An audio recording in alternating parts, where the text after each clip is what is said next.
ವಿರೋಧದ ನಡುವೆಯೂ ಕೂಡ ಜಾತಿ ಗಣತಿಯ ಕಿಚ್ಚು ಜೋರಾಗಿದೆ. ಜಾತಿ ಗಣತಿ ಸಮೀಕ್ಷೆ ವಿರೋಧಕ್ಕೆ ಸಿಎಂ ಸಿದ್ದರಾಮಯ್ಯನವರು ಜಗ್ತಾ ಇಲ್ಲ, ಬಗ್ತಾ ಇಲ್ಲ. ಈ ಹಿಂದೆ ನಿರ್ಧಾರ ಮಾಡಿದಂತೆಯೇ ಸಮೀಕ್ಷೆಯನ್ನ ಮುಂದುವರಿಸ್ತೀನಿ ಅಂತ ಹೇಳಿ ಸಿಎಂ ಸಿದ್ದರಾಮಯ್ಯನವರು ಕೂಡ ಒಂದು ನಿರ್ಧಾರಕ್ಕೆ ಬಂದಿದ್ದಾರೆ. ಜಾತಿ ಗಣತಿ ಅನ್ನೋದು ಸಿದ್ದರಾಮಯ್ಯನವರ ಕನಸಿನ ಕೂಸು. ಬಟ್ ಈ ಜಾತಿ ಗಣತಿಗೆ ಆರಂಭದಿಂದಲೂ ಕೂಡ ವಿರೋಧ ವ್ಯಕ್ತವಾಗ್ತಾ ಇತ್ತು. ಈ ಹಿಂದೆ 2015ರಲ್ಲೂ ಕೂಡ ವಿರೋಧ ವ್ಯಕ್ತವಾಗಿತ್ತು. ಪ್ರಬಲ ಸಮುದಾಯಗಳು ವಿರೋಧಿಸಿದ್ದ ಕಾರಣಕ್ಕಾಗಿ ಈ ಹಿಂದೆ ನಡೆದಂತಹ ಜಾತಿ ಗಣತಿಯ ಸಮೀಕ್ಷೆಯ ವರದಿಯನ್ನ ಪಕ್ಕಕ್ಕೆ ಇಟ್ಟು ಈಗ ಹೊಸದಾಗಿ ಜಾತಿ ಗಣತಿಯನ್ನ ಮಾಡಿಸ್ತೀನಿ ಅಂತ ಸಿದ್ದರಾಮಯ್ಯನವರು ಹೇಳಿದ್ರು.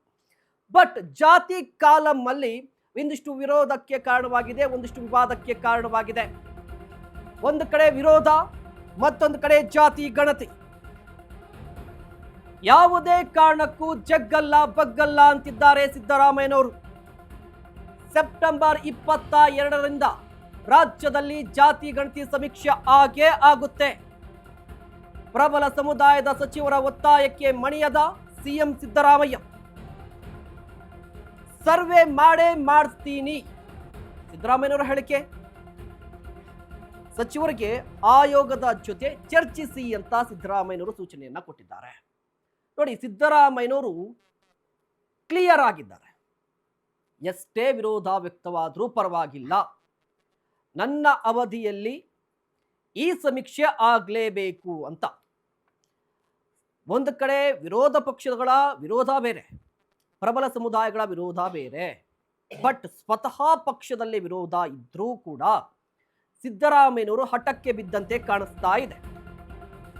ಸೊ ಹಾಗಾದ್ರೆ ನವೆಂಬರ್ ಕ್ರಾಂತಿ ಅಂದ್ರೆ ಸಿಎಂ ಬದಲಾವಣೆಯ ಚರ್ಚೆಗೆ ಇದು ಮುನ್ನುಡಿನಾ ಗೊತ್ತಿಲ್ಲ. ಆದರೆ ಡಿ.ಕೆ ಶಿವಕುಮಾರ್ ಅವರು ಯಾವುದೇ ಕಾರಣಕ್ಕೂ ಕೂಡ ಜಾತಿ ಗಣತಿ ಬೇಡ ಅಂತ ಹೇಳ್ತಾ ಇದ್ದಾರೆ. ಕಾರಣ ಸ್ಪಷ್ಟ. ಜಾತಿ ಗಣತಿಗೆ ಪ್ರಬಲ ಸಮುದಾಯದ ಸ್ವಾಮೀಜಿಗಳು ಆಕ್ಷೇಪವನ್ನ ವ್ಯಕ್ತಪಡಿಸಿದ್ದಾರೆ. ಜಾತಿ ಗಣತಿ ಮಾಡಿದ್ರೆ ಸ್ವಾಮೀಜಿಗಳು ನಮ್ಮನ್ನ ಕೇಳ್ತಾರೆ, ನಾವು ಆಗ ಯಾವ ಕಾರಣಕ್ಕಾಗಿ ಏನಂತ ಉತ್ತರವನ್ನ ಕೊಡುವುದು. ಒಂದು ಕಡೆ ಸಚಿವರು ವಿರೋಧವನ್ನ ವ್ಯಕ್ತಪಡಿಸ್ತಾ ಇದ್ದಾರೆ, ಮತ್ತೊಂದು ಕಡೆ ಸಿದ್ದರಾಮಯ್ಯನವರು ಹಠಕ್ಕೆ ಬಿದ್ದಂತೆ ಕಾಣಿಸ್ತಾ ಇದೆ. ಬಟ್ ಈಗ ಒಂದು ಪ್ರಶ್ನೆ ಉದ್ಭವವಾಗಿದೆ. ನವೆಂಬರ್ ಕ್ರಾಂತಿ, ಮುಖ್ಯಮಂತ್ರಿಗಳ ಬದಲಾವಣೆ ವಿಚಾರಕ್ಕೆ ಸಂಬಂಧಪಟ್ಟಂತೆ ಈ ಜಟಾಪಟಿ ನಾಂದಿ ಹಾಡುತ್ತಾ ಅನ್ನುವ ಕುತೂಹಲವೂ ಇದೆ. ಇದರ ಜೊತೆಗೆ ಈ ಜಟಾಪಟಿ ಎಲ್ಲಿಗೆ ಹೋಗಿ ನಿಲ್ಲುತ್ತೆ, ಇದೆಲ್ಲದರ ಬಗ್ಗೆ ಕೂಡ ಚರ್ಚೆ ಮಾಡ್ತಾ ಹೋಗ್ತೀವಿ. ಅದಕ್ಕೂ ಮುನ್ನ ಸಿಎಂ ಸಿದ್ದರಾಮಯ್ಯನವರ ಹಾದಿಯಾಗಿ ಇದೇ ವಿಚಾರಕ್ಕೆ ಸಂಬಂಧಪಟ್ಟಂತೆ ಕಾಂಗ್ರೆಸ್ ನಾಯಕರು ಮಾತನಾಡಿದ್ದಾರೆ, ಬಿಜೆಪಿ ನಾಯಕರು ಮಾತನಾಡಿದ್ದಾರೆ. ನೋಡ್ಕೊಂಡ್ ಬನ್ನಿ. 22ರಿಂದ ಸಮೀಕ್ಷೆ ಇದೆ ಸರ್, ಅದನ್ನ ಮುಂದೂಡಬೇಕು ಅಂತ ಕೆಲವರು ಹೇಳ್ತಾ ಇದ್ದಾರೆ. ಯಾರು ಹೇಳಿದ್ರು? ಸಮೀಕ್ಷೆ 22ರಿಂದ ನಡೆಯುತ್ತೆ ಬೆಂಗಳೂರು ಮುಂದೂಡಲ್ಲ. ಈಗ ಬ್ಯಾಕ್ವರ್ಡ್ ಕ್ಲಾಸ್ ಕಮಿಷನ್ ಇದೆಯಲ್ಲ, ಅದು ಕಾನ್ಸ್ಟಿಟ್ಯೂಟೆಡ್ ಬಾಡಿ, ಸ್ಟ್ಯಾಚ್ಯೂಟರಿ ಬಾಡಿ. ಅವ್ರಿಗೇನು ನಿರ್ದೇಶನ ಕೊಡಕ್ಕೆ ಬರಲ್ಲ, ಮತ್ತೆ ಮುಂದೂಡಕ್ಕೆ ಹೋಗಲ್ಲ. ಅವ್ರ ಅಭಿಪ್ರಾಯ ಎಲ್ಲ ಹೇಳಿದ್ದಾರೆ, ಅದೆಲ್ಲ ಕೇಳಿದ್ದಾರೆ. ಅವರು ತೀರ್ಮಾನ ಅವರೇ ಮಾಡ್ತಾರೆ. ಇವತ್ತು ಈ ದೇಶಕ್ಕೆ ಕಾಂಗ್ರೆಸ್ ಸರ್ಕಾರ ಮಾತ್ರ ಬಡವರ ಬಗ್ಗೆ ಚಿಂತೆ ಮಾಡ್ತಾ ಇದೆ. ಹಿಂದುಳಿದ ವರ್ಗದವರು ನಿಮ್ಮೆಲ್ಲರ ಪರವಾಗಿ ಈ ಕಾಂಗ್ರೆಸ್ ಸರ್ಕಾರ ಇದೆ. ಮುಂದಕ್ಕೆ ಹಿಂದುಳಿದ ವರ್ಗದವರ ಬಗ್ಗೆ ಅವ್ರಿಗೆ ನ್ಯಾಯವನ್ನು ಒದಗಿಸಿಕೊಡ್ಬೇಕು ಅಂತೇಳಿ ನಾವು ಸರ್ವೆ ಮಾಡಿಸ್ತಾ ಇದ್ದೀವಿ. ನೀವು ನಿಮ್ಮನ್ನ ಜಾತಿ, ನಿಮ್ಮ ಕುಲ ಎಲ್ಲ ಕೂಡ ಎಲ್ಲರ ಬೇಡ ಸರಿಯಾದ ರೀತಿಯಲ್ಲಿ ಮನೇಲಿ ಇದ್ಕೊಂಡು ನೀವು ಬರಬೇಕು. ನೀವು ಬರ್ಸಲಿಲ್ಲ ಅಂದ್ರೆ ನಿಮ್ಗೆ, ನಿಮ್ಮ ಕುಟುಂಬಕ್ಕಲ್ಲ, ನಿಮ್ಮ ಸಮಾಜಕ್ಕೆ, ನಿಮ್ಮ ಆತ್ಮಸಾಕ್ಷಿಗೆ ನೀವು ಮೋಸ ಮಾಡ್ದಂಗೆ ಆಗ್ತದೆ. ಸೊ ಎಲ್ಲ ವರ್ಗದ ಜನರು ನಾನು ಹೇಳ್ತಾ ಇದ್ದೀನಿ, ಯಾವುದೇ ಜಾತಿ ಇರಲಿ, ಯಾವುದೇ ಧರ್ಮ ಇರಲಿ, ನೀವೆಲ್ಲ ಈ ಸಮೀಕ್ಷೆಗೆ ಬಂದಂತ ಸಂದರ್ಭದಲ್ಲಿ ಈ ರಾಜ್ಯದಲ್ಲಿ ನೀವೆಲ್ಲ ಅದನ್ನ ಬರ್ಸ್ಕೊಳ್ಬೇಕು. ನಿಮ್ಮ ಆರ್ಥಿಕ, ಶೈಕ್ಷಣಿಕ, ಸಾಮಾಜಿಕದ ಬಗ್ಗೆನೇ ನಾವು ಕೇಳ್ತಕ್ಕಂಥದ್ದು ಇದು ಸರ್ವೆ ಇದೆ. ಈ ಸರ್ವೆನಿಂದ ಎಲ್ಲಾ ಸಮಾಜದಲ್ಲಿರ್ತಕ್ಕಂಥ ಎಷ್ಟು ಬಡವರಿದ್ದಾರೆ ಅದ್ರ ಬಗ್ಗೆ ಮಾಹಿತಿ ಸಿಗ್ತಕ್ಕಂಥದ್ದು ನಂಬರ್ 1. ಇದರಲ್ಲಿ ಯಾವುದು ಜಾತಿ ಒಡೆಯೋದು, ಜಾತಿ ಮಾಡೋದು, ಜಾತಿ ಮಾಡ್ತಕ್ಕಂಥದ್ದಿಲ್ಲ. ಯಾಕಂದ್ರೆ 7 ಕೋಟಿ ಜನಸಂಖ್ಯೆಗೆ ಮನೆ ಮನೆಗೆ ಹೋಗಿ ಬಾಕಲ ಹೊಡೆದು ನಿನ್ನ ಅಭಿಪ್ರಾಯ ಕೇಳ್ಕೊಂಡು ಬರ್ತಕ್ಕಂಥದ್ದು ಇದು ಸಮೀಕ್ಷೆ ಇದೆ. ಇದು ನೀವು ಮುಕ್ತವಾಗಿ ಏನ್ ಬೇಕಿದ್ದು ನೀವು ಹೇಳ್ಬೋದು, ನೀವೇನ್ ಬೇಕಿದ್ದು ನಾವು ಹೇಳ್ಬೋದು. ಅದು ಏನಾಗ್ಬೇಕಂತದ್ದು ಫೈನಲ್ಲು ಒಂದು ಸಮಿತಿ ಇದೆ. ಆ ಸಮಿತಿ ಸೆಗ್ರಿಗೇಷನ್ ಮಾಡಿದ್ರೆ ಎಕ್ಸ್ಪರ್ಟ್ ಕುಂದಿರ್ತಾರೆ. ಈಗ ನೀವು ಹೇಳಿದ್ನ ನಾನು ಹೇಳಿದ್ನ ಎಲ್ಲ ಕೇಳ್ಬಿಟ್ಟು ಒಂದು ಎಕ್ಸ್ಪರ್ಟ್ ಕಮಿಟಿ ಕುತ್ಕೊಂಡು ಅದಾದ ನಂತರ ಸಜೆಷನ್ ಕ್ಯಾಬಿನೆಟ್ಗೆ ಬರುತ್ತೆ. ಸೊ ಇದರಲ್ಲಿ ಯಾವುದೇ ರೀತಿಯಾದಂಥ ಕನ್ಫ್ಯೂಷನ್ ಬೇಡ. I promise you this is going to be one of the best survey.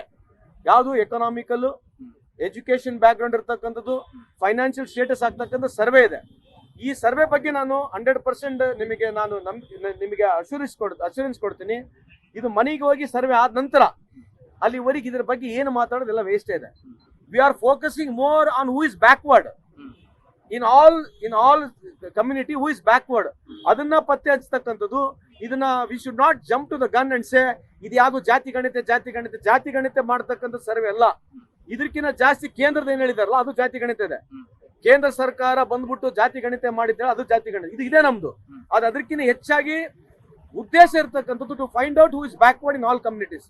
ಗ್ರಾಮೀಣಾಭಿವೃದ್ಧಿ ಇಲಾಖೆ ಸಾಮಾಜಿಕವಾಗಿ ಆರ್ಥಿಕವಾಗಿ ಯಾರ್ಯಾರು ಹಿಂದುಳಿದಿದ್ದಾರೆ, ಅವರ ಆರ್ಥಿಕ ಸ್ಥಿತಿಗತಿ ಹೇಗಿದೆ ಅನ್ನೋದನ್ನ ತಿಳ್ಕೊಳ್ಳೋದಕ್ಕೋಸ್ಕರವಾಗಿ ಒಂದು ಸರ್ವೆಗೆ ಆರ್ಡರ್ ಮಾಡುತ್ತೆ. ಸಿದ್ದರಾಮಯ್ಯನವರು ಮಾತ್ರ ಇದನ್ನ ಜಾತಿ ಗಣತಿ ಅಂತ ಅದಕ್ಕೊಂದು ಹೊಸ ವ್ಯಾಖ್ಯಾನ ಅವರು ಮೊದಲನೇ ಸಾರಿ ಮುಖ್ಯಮಂತ್ರಿ ಆದಾಗಲೂ ಕೊಟ್ಟಿದ್ರು.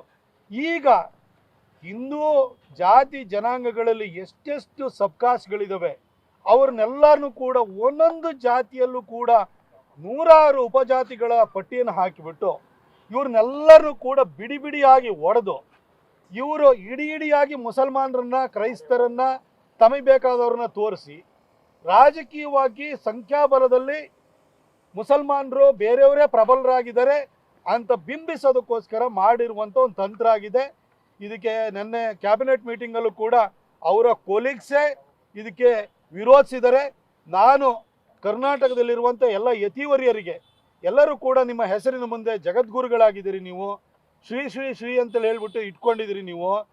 ನೀವೆಲ್ಲರೂ ಕೂಡ ಹಿಂದೂ ಸಮಾಜದ ಪ್ರತಿನಿಧಿಗಳಾಗಿ ನೀವು ಈ ರೀತಿ ಹಿಂದೂ ಸಮಾಜವನ್ನು ಬಿಡಿಯಾಗಿ ಒಡೆದು ರಾಜಕೀಯ ತಂತ್ರಗಾರಿಕೆ ಮಾಡ್ತಿರುವಂಥ ಸಿದ್ದರಾಮಯ್ಯನವರ ಒಂದು ದುರುದ್ದೇಶದ ವಿರುದ್ಧ ಧ್ವನಿ ಎತ್ತಬೇಕು ಅಂತ ನಾನು ಕೇಳ್ಕೊಳ್ತೀನಿ. ಇಲ್ಲೇನು ಹೊಡೆದಿದ್ದಾರೆ ಬರೀ ಹಿಂದೂ ಸಮಾಜದ ಮೇಲೆ ಎಫೆಕ್ಟ್ ಆಗಲ್ಲ, ಕ್ರಿಶ್ಚಿಯನ್ರ ಮೇಲೂ ಎಫೆಕ್ಟ್ ಆಗತ್ತೆ. ಮುಸಲ್ಮಾನರನ್ನ ಸಂತೃಪ್ತಿ ಪಡಿಸೋದು ಒಂದೇ ಈಗ ರಾಜ್ಯ ಕಾಂಗ್ರೆಸ್ಸಿನ ವ್ಯವಸ್ಥೆ. ಕ್ರಿಶ್ಚಿಯನ್ರಲ್ಲೂ ಈ ರೀತಿ ತರ್ತಾ ಇದ್ದಾರೆ. ಮುಸಲ್ಮಾನರಲ್ಲಿ ಅವು 3-4 ಇದಾವಲ್ಲ, ಶಿಯಾ, ಸುನ್ನಿ, ಅದಕ್ಕೆ ಯಾಕೆ ಸೇರಿಸಲ್ಲ? ಬರೀ ಕ್ರಿಶ್ಚಿಯನ್ರು ಯಾಕೆ ಸೇರಿಸಿದ್ರು? ಅದಕ್ಕೆ ಬಹಳ ಒಡೆದಾಡೋ ನೀತಿನಲ್ಲಿ ಕಾಂಗ್ರೆಸ್ ಎಕ್ಸ್ಪರ್ಟ್. ಇದನ್ನ ಇಡೀ ಕರ್ನಾಟಕ ರಾಜ್ಯದಲ್ಲಿ ಜಾತಿಗೆ ಬೆಂಕಿ ಹಚ್ಚೋದು, ಧರ್ಮಕ್ಕೆ ಬೆಂಕಿ ಹಚ್ಚೋದು ಈ ಪ್ರಯತ್ನವನ್ನು ನಡೆಸ್ತಾ ಇದ್ದಾರೆ. ಇದರಲ್ಲಿ ಸಂಪೂರ್ಣ ಅವರು ವಿಫಲರಾಗ್ತಾರೆ. ಈ ಜಾತಿ ಜನಗಣತಿ ಹೆಸರಿನಲ್ಲೇ ರಾಜ್ಯದ ಕಾಂಗ್ರೆಸ್ ಸರ್ಕಾರವೇ ಹೋಗುತ್ತೆ.